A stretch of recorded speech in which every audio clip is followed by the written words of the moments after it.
A 16-year-old young Tibetan named Dorjee Tsering immolated on Monday, 29th February in Habarpur, northern India.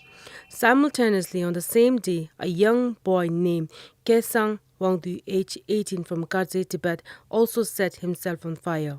The news of the latest Tibetan self-immolation broke on the social media, which shocked and saddened many Tibetans outside and inside Tibet. Dorjee Tsering, in his message after the burn, described his act of immolation as offering his body as a butter lamb, and said his intention was solely to do something for the Tibetan cause and struggle. While Kelsang Wangdu from Kardze called for Tibet's complete independence as a message he sent out to the world. At the prayer session held at the main temple in Dharamsala yesterday, organized by the Central Tibetan Administration, Mrs. Gary Doma, Minister of Department of Homes, spoke on behalf of Sichuan and the current cabinet at the prayer meet.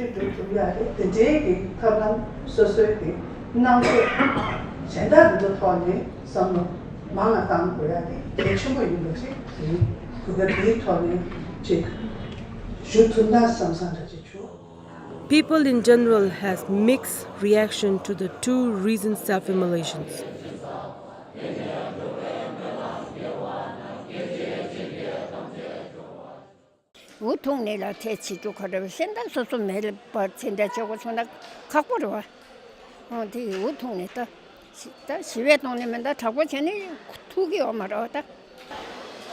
As a mother, it's very difficult for me to imagine that.